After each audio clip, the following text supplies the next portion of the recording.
Itu ya, saudara. Saya coba tampilkan kepada kita semua, membuka mata kita, bahwa praktek-praktek kita yang sehari-hari inilah yang membuat kuk yang Tuhan berikan itu jadi berat. Yang tadinya sebenarnya bisa dilewati sampai bahkan dapur api sekalipun, semua ayu pun bisa lewati. Tapi banyak orang akhirnya gagal. Karena apa?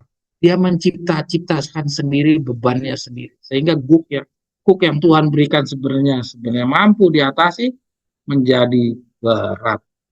Akhirnya membinasakan. Oke, Del, lanjut.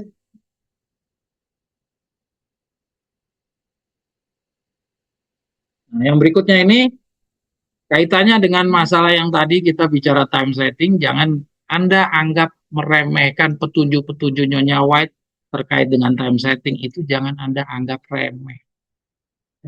Kalau dikasih contoh kepada kelahirannya Yesus dahulu, itu sudah sangat tegas bahwa orang-orang selain daripada Gembala Bethlehem dan orang Majus semuanya didapati tidak layak. Ya. Kalau dicontohkan itu kepada zaman kita, artinya hanya mereka-mereka yang tahu time setting ya didapati layak. Jangan ini dianggap remeh. Banyak saudara-saudara kita, teman-teman kita yang di Wago Texas sampai detik ini tetap saja tidak pernah mau beranjak dari pemahamannya bahwa time setting itu tidak pernah boleh diketahui. Padahal jelas kemarin kita udah bahas bahwa ternyata petunjuk nyonya itu terbagi dalam dua hal. Ya, ada dua kedatangan. Yang satunya memang tidak boleh diketahui dan yang itu saja yang dipegang kuat sama kelompok-kelompok mereka ini. Tapi kedatangan yang harus diketahui ini mereka bahkan dia abaikan seakan-akan tidak pernah ada. Inilah praktek-praktek remeh. Sekarang kita coba lihat praktek-praktek yang sama ya tentang meremehkan dari zamannya 1804, zamannya Willem Miller, Bible Commentary volume 3 tahun 1950 ya. Oke, kita baca. Dengarlah suara Tuhan, hai anakku, jika orang-orang berdosa membujuk engkau, janganlah engkau menuruti mereka. Ya, jadi di tahun 1844 ini ada godaan-godaan juga datang. Ya, jadi kalau ini dijadikan contoh dan contoh saingan, siap-siap kita juga akan menghadapi godaan-godaan yang sama. Dengarlah suara Tuhan.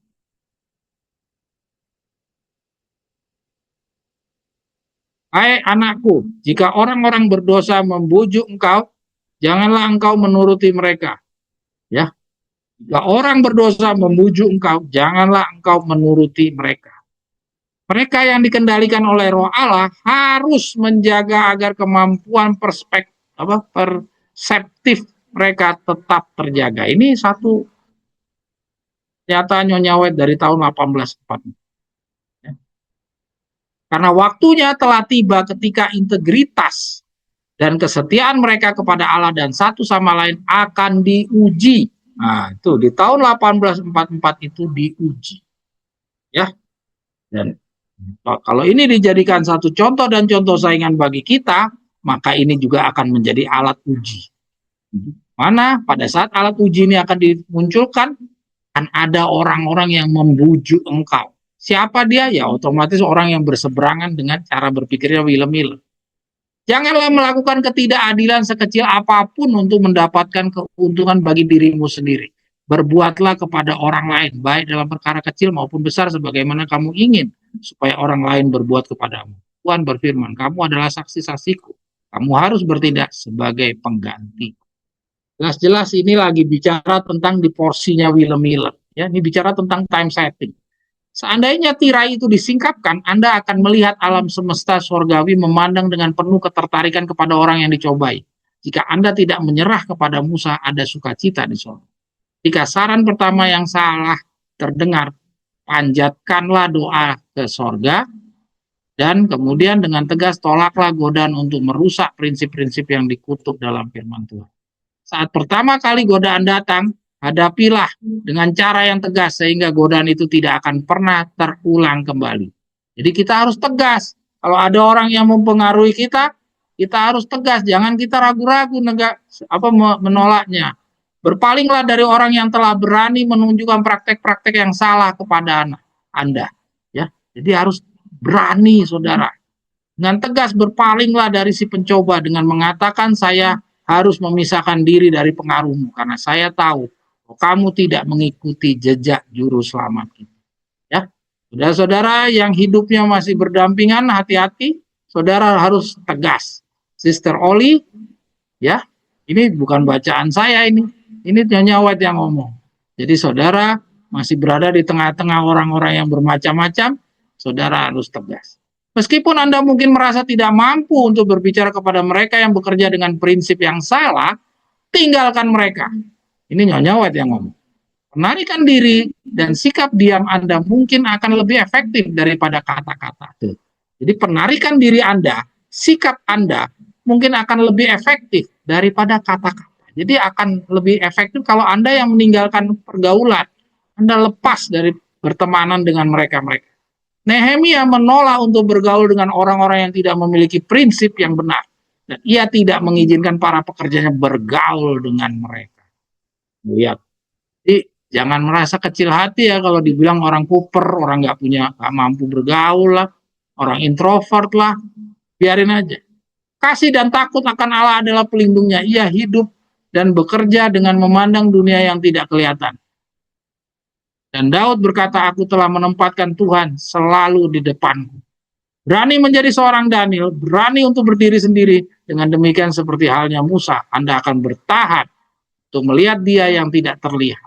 Tapi sikap pengecut dan berdiam diri di hadapan kawan-kawan yang jahat, sementara Anda mendengar tipu muslihat mereka, membuat Anda menjadi satu dengan.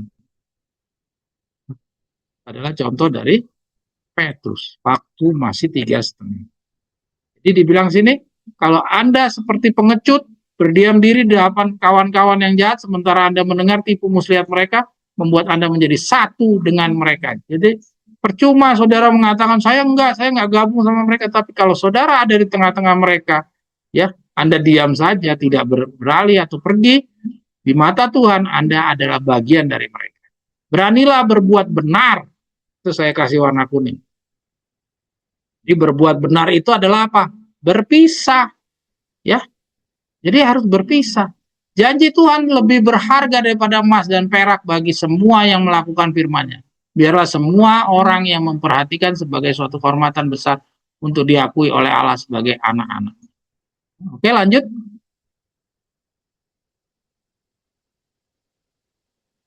Oh, habis ya, Del? Oh, iya, iya. Saya lupa, ini enggak. Ini general sih ini. Enggak berkaitan dengan 1844. Ya. Oke, lanjut, Del. Jadi ingat ini pengaruh-pengaruh lingkungan. Ya, jadi kalau kita mau membuat cook yang Tuhan berikan itu tidak berat, ini yang tadi kita lakukan. Kita ketemu lingkungan yang berbeda, kita harus berani keluar. Kita harus berani berlaku seperti Daniel. Kita harus berani berlaku seperti Musa. Tidak peduli orang mau ngomong apa ke kita. Ya, kalau kita masih tetap, kita sudah tahu orang-orang itu salah, tapi kita masih berada di tengah-tengah mereka, kacamata Alkitab katakan apa tadi? Kita dianggap satu dari antara mereka.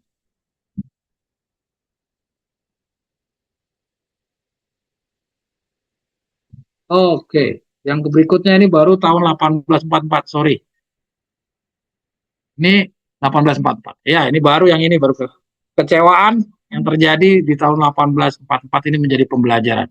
Ya, mari kita ikuti ya. Ini masih berkaitan dengan time setting yang kita punya. Jangan anggap remeh.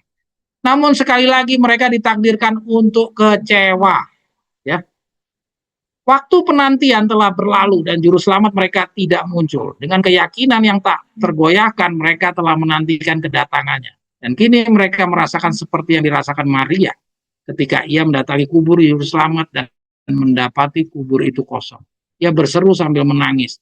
Mereka telah mengambil Tuanku dan aku tidak tahu di mana mereka akan membaringkan. Saudara, nanti di ujung dari bacaan ini saya akan menunjukkan kepada saudara kenapa kita perlu mempelajari ini untuk bicara time setting.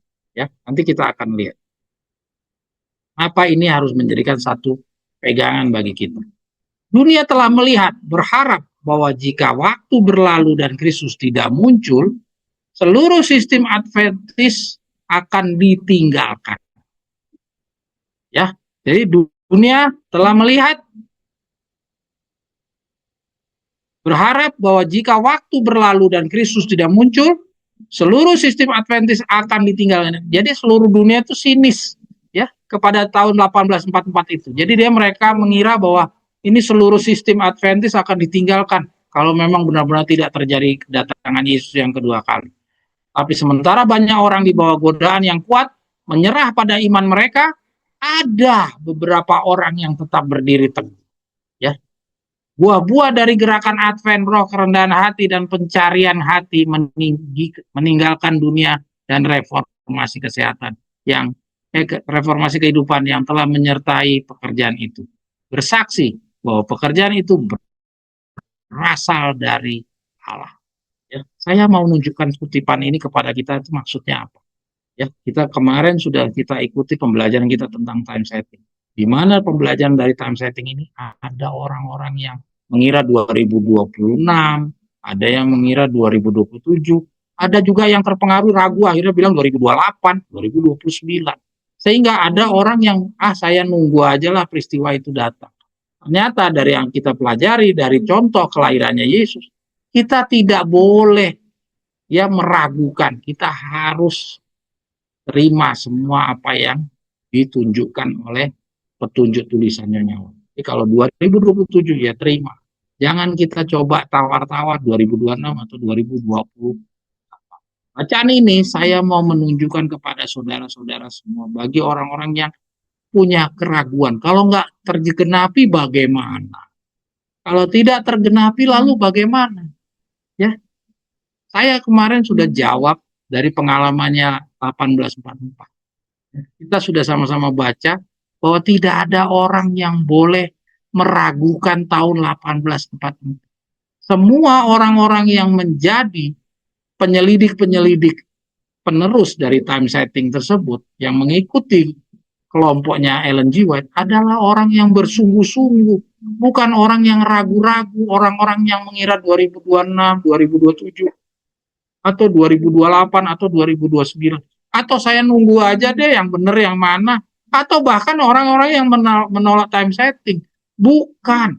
Yang menyelidiki time setting 1844 adalah orang yang sungguh-sungguh. Kita sudah sama-sama pelajari. Lalu orang-orang yang lainnya itu kemana? Sudah rubuh Babel. Ya, jadi dalam cerita itu, saudara jangan mau jadi orang-orang yang seperti tadi.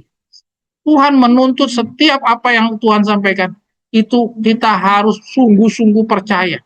Walaupun itu Tuhan punya rencana nanti yang berbeda, kayak tahun 1844, kita tidak pernah tahu rencana Tuhan bagaimana. Kita harus patuh 100% apa yang disampaikan. Tidak boleh tawar-tawar. Bacaan ini akan menegaskan hal tersebut. Mari kita terus. Ya. Tetapi sementara banyak orang di bawah godaan yang kuat menyerah pada iman mereka, ada beberapa orang yang tetap berdiri teguh. Tetap berdiri teguh, artinya kalau dikatakan tetap, artinya sebelumnya dia juga tetap. Ya, jadi dia bukan orang-orang yang dulunya ragu. Ini orang-orang inilah ya yang menjadi pengikutnya Ellen G. White. Dia adalah orang-orang yang tetap berdiri teguh. Jadi artinya dia tetap dulunya dia berdiri, sekarang juga tetap berdiri. Bukan orang yang dulunya ragu terus sekarang menjadi teguh. Tidak. Buah-buah dari gerakan Advent, roh kerendahan hati dan pencarian hati meninggalkan dunia dan reformasi kehidupan yang telah menyertai pekerjaan itu, bersaksi bahwa pekerjaan itu berasal dari Allah.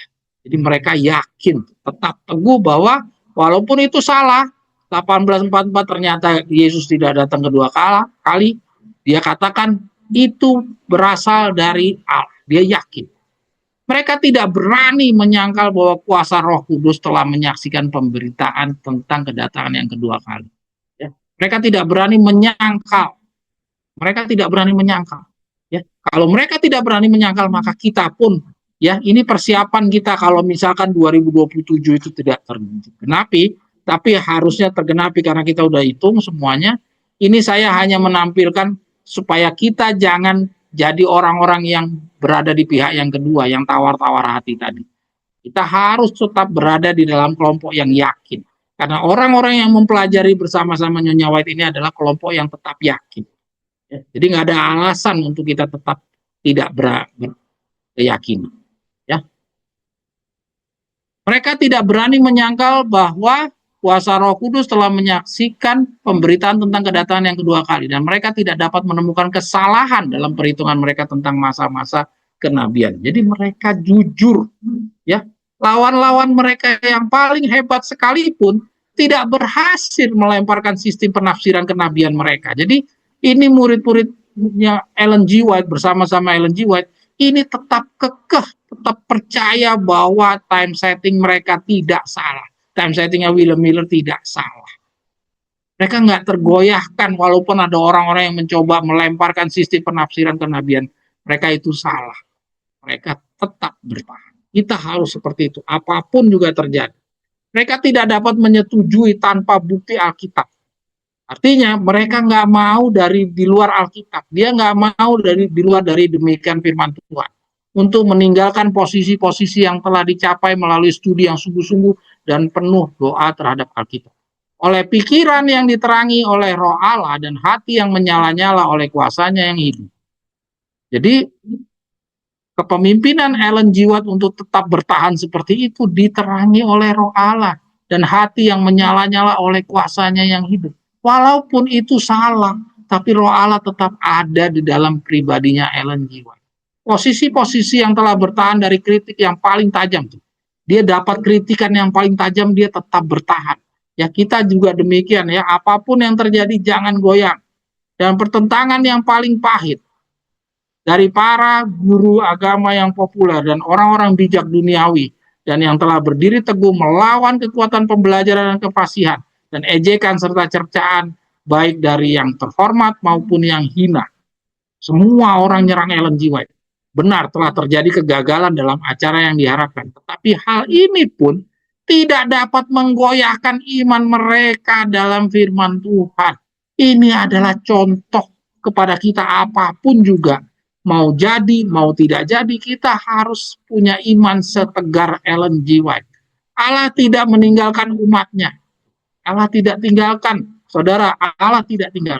Rohnya masih tinggal bersama mereka. Lihat, Roh Allah tidak ada di antara mereka-mereka yang ragu 2026, 2027, atau 2028, atau 2029. Tuhan tidak berada di kelompok itu. Tuhan tetap berada di pada mereka yang menghitung walaupun ini salah. Allah tidak meninggalkan umatnya. Rohnya masih tinggal bersama mereka yang tidak dengan gegabah menyangkal terang yang telah mereka terima. Tidak gegabah dan mengecam gerakan kedatangan.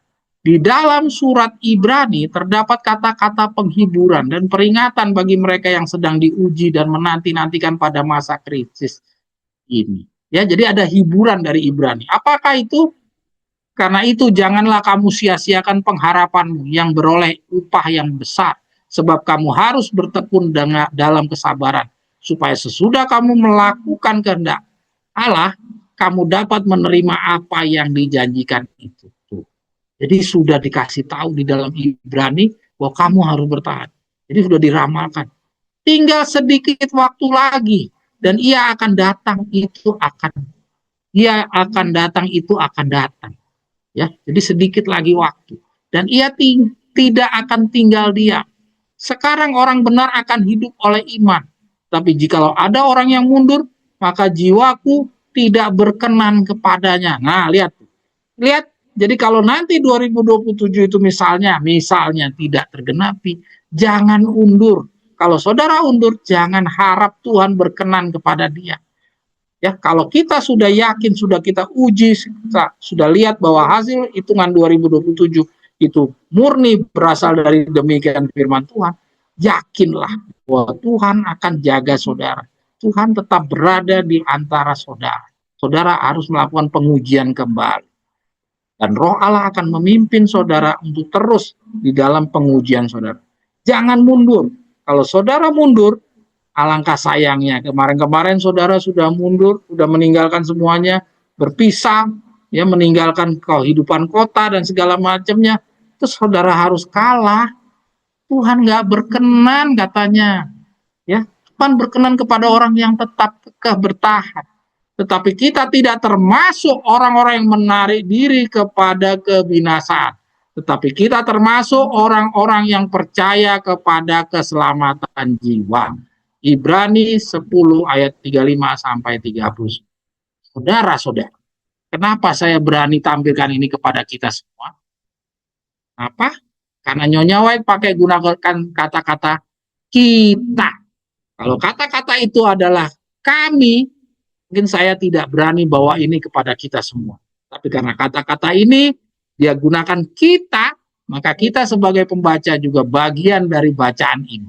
Artinya, peristiwa yang terjadi di dalam pengalaman Ellen G. White waktu dia menyelidiki kembali, ini adalah suatu pembelajaran bagi kita.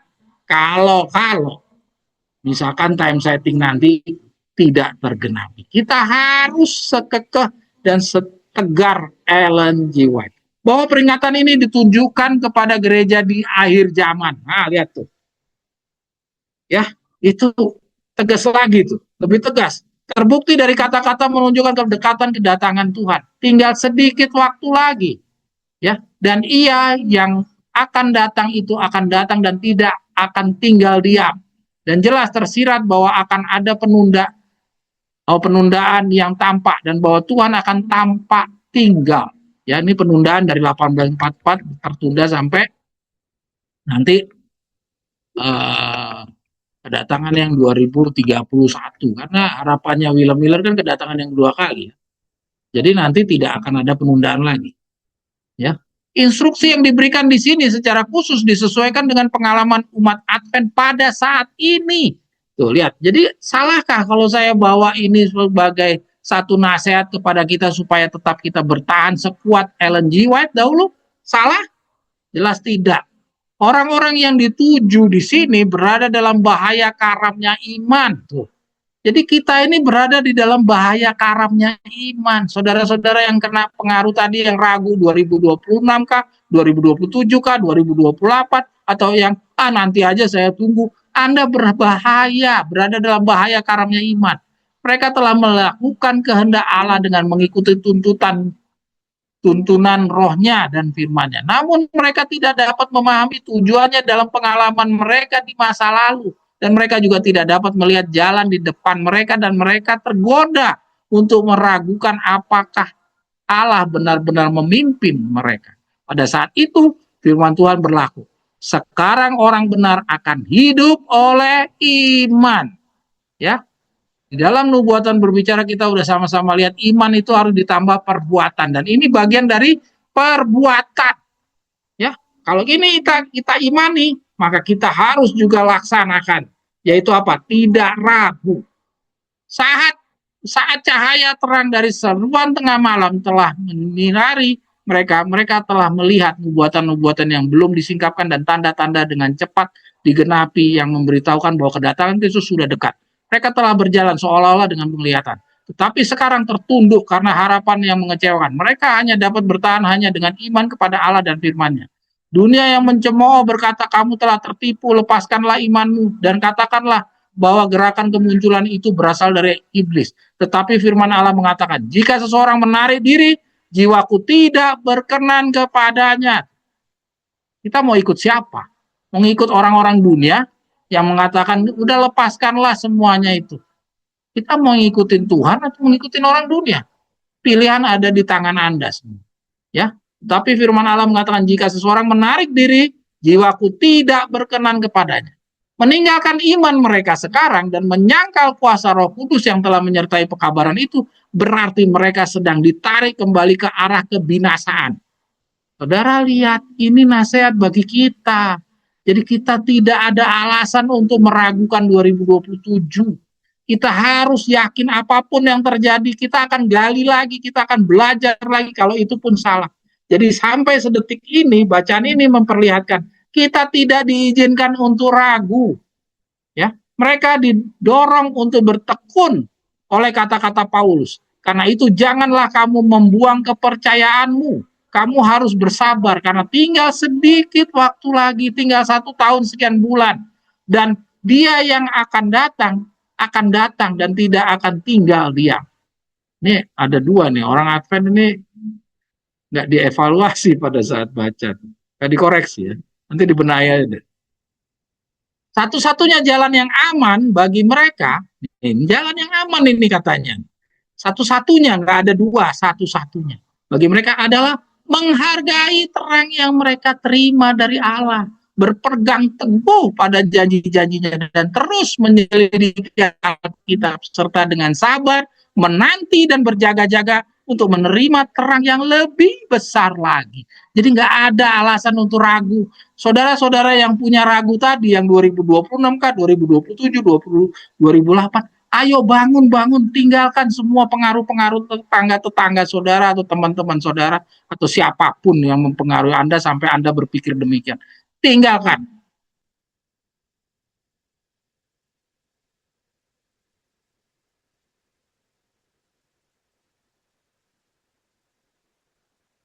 Yang berikutnya kita coba baca dari postingan Stella di Nubuatan Berbicara. Ini menambah kekuatan kepada kita bahwa kita itu nggak sendirian, saudara.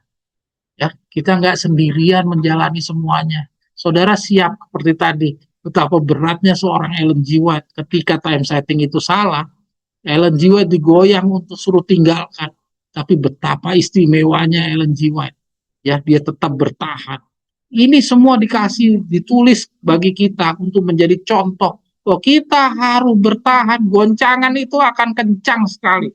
Ya, berikut ini kita akan baca bagaimana Tuhan akan membantu kita.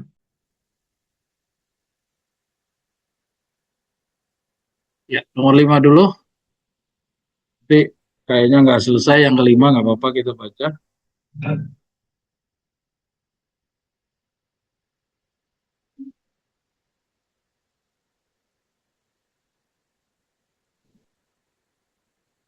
Ya, ini kita baca dari postingannya Stella di Nubuatan Berbicara. Saya sengaja tampilkan supaya kita punya satu pegangan bahwa kita berjalan di depan ini nggak sendirian, ya. Kita tidak dibiarkan sendirian, sebagaimana Ellen G. White dahulu juga tidak ditinggalkan sendirian, ya. Mari kita sama-sama ikuti. Hendaklah orang muda yang memerlukan suatu pendidikan bekerja dengan suatu tekad untuk mencapainya. Jangan tunggu sampai ada kesempatan. Adakanlah kesempatan itu bagimu sendiri. Jadi kita harus ciptakan kesempatan itu bagi kita sendiri. Jangan kita tunggu-tunggu. Gunakan kesempatan kecil yang terbuka. Latihlah hidup hemat. Jangan habiskan uangmu untuk memuaskan selera atau untuk mencari kepelesiran. Ambillah keputusan untuk menjadi sedemikian berguna dan efisien sebagaimana Allah menuntut daripadamu. Hendaklah teliti dan berguna dalam perkara apapun yang kau lakukan. Ambillah setiap kesempatan yang dapat kau jangkau untuk menguatkan kecakapan. Hendaklah mempelajari buku-buku, digabung dengan pekerjaan tangan yang bermanfaat dan dengan usaha yang setia, berjaga dan berdoa. Peliharalah hikmat yang datang dari atas, ini akan memberikan kepadamu suatu pendidikan yang menyeluruh. Dengan demikian, engkau bisa tumbuh dalam tabiat dan memperoleh suatu pengaruh atas pikiran-pikiran orang lain, menyanggupan engkau memimpin mereka dalam jalan kebenaran dan kesucian. Jauh lebih banyak yang dapat dilaksanakan dalam usaha belajar sendiri jika kita sadar akan kesempatan-kesempatan kita. Pendidikan yang benar berarti lebih daripada apa yang dapat diberikan oleh perguruan tinggi. Ya. Jangan kecil hati, saudara. Kalau kita cuma belajar Alkitab, kita mungkin ada yang bilang, saya kan cuma lulusan SD atau saya cuma ya nggak sekolah. Saudara nggak usah kecil hati. Tadi kan kita sudah sama-sama baca. Itu adalah salah satu godaan tawar hati yang diciptakan oleh setan. Jangan lupa jeratnya setan itu bukan hanya bergantung kepada manusia atau nambah-nambah atau kurang-kurang. Tawar hati itu bagian daripada jerat setan. Ya, jadi jangan Anda menjadikan satu pikiran saudara bahwa sekolah itu menjadi prioritas. Tidak, bacaan ini memberikan jawaban. Pendidikan yang benar berarti lebih daripada apa yang dapat diberikan oleh perguruan tinggi. Pendidikan yang benar ini adalah pendidikan sebagaimana yang Musa dapatkan, yaitu apa? Pendidikan di padang belantara. Sementara pelajaran mengenai ilmu tidak boleh dilalaikan, dan ada pendidikan yang lebih tinggi yang harus dicapai melalui hubungan yang amat penting dengan Allah.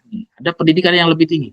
Hendaklah setiap pelajar mengambil Alkitabnya dan menempatkan dirinya dalam hubungan dengan guru besar. Hendaklah pikiran-pikiran itu dilatih dan didisiplinkan untuk bergumul dengan masalah-masalah yang sukar dalam mencari kebenaran ilahi. Orang yang lapar akan pengetahuan agar mereka dapat membahagiakan sesama manusia akan dengan sendirinya menerima berkat dari Allah. Oleh mempelajari firman-Nya, kekuatan pikirannya akan dibangkitkan kepada kegiatan yang sungguh-sungguh. Ya, kekuatan pikirannya akan dibangkitkan. Jadi kalau kita mempelajari firman-Nya, kenapa si Ellen G. White tadi segitu tegarnya, betapa besarnya hatinya, goncangan dari sana sini, dari orang-orang dunia suruh meninggalkan time setting itu, dia tetap saja dia bertahan. Kenapa? Karena dia mempelajari firman-Nya. Dan apa manfaatnya dari mempelajari firman-Nya? Yaitu kekuatan pikirannya akan dibangkitkan. Akan terjadi pertumbuhan dan perkembangan kemampuan dan pikirannya akan mendapatkan kuasa serta kemantapan. Saudara lihat yang saya kasih warna kuning. Ini yang dirasakan oleh Ellen G. White. Kenapa Ellen G. White mampu bertahan? Waktu itu Ellen G. White baru usia berapa sih? Baru 17 tahunan kalau nggak salah. Tapi kok bisa begitu tegarnya dia, goncangan dari sana sini suruh tinggalkan kepercayaan tentang time setting. Dia bisa bertahan karena ini dia kita barusan baca. Yaitu apa? Dengan karena dia mempelajari firman Allah, tanpa dia sadari firman Allah itu memberikan kekuatan pikirannya. Akan terjadi pertumbuhan dan perkembangan kemampuan dan pikiran akan mendapatkan kuasa serta kemantapan. Demikian juga kita nanti sisa perjalanan 40 hari ini. Kita nggak usah khawatir, nggak usah banyak takut-takut. Tawar-tawar hati itu serangan setan, jangan biarin dia terus-terusan serang kita.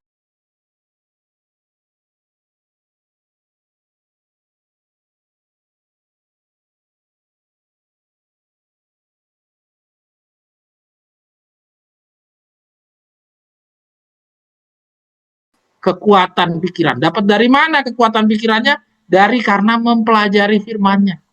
Jadi bukan dia pakai dukun atau pakai apa binaraga atau apa, tidak. Tapi dia cukup mempelajari firman-Nya dan janji Tuhan hadir kepada dia. Yaitu apa? Kekuatan pikirannya dibangkitkan. Akan terjadi pertumbuhan dan perkembangan kemampuan dan pikiran akan mendapatkan kuasa serta kemantapan. Pikiran yang biasa-biasa saja bisa didisiplinkan dengan baik. Nah, ini ya. Kita baca ini ya. Pikiran-pikiran yang biasa saja bisa didisiplinkan dengan baik, akan melaksanakan pekerjaan yang lebih besar dan lebih tinggi daripada pikiran yang berpendidikan tinggi, serta talenta yang paling luar biasa tanpa pengendalian diri. Jadi jangan kecil hati, jangan biarkan tawar hati, saudara, jangan acuh tak acuh. Ya, ini semua kita belajar sesuai konteks. Dari tadi kita coba baca seluruh asal, nggak ada saya coba kutip-kutip keluar dari konteks. Jadi nggak ada tuh rumus-rumus yang tadi kita lihat pengaruh-pengaruh setan. Ya, oke, Dela ambil yang paling terakhir, penutup. Nanti kita lewati yang lain. Nomor 8. 8.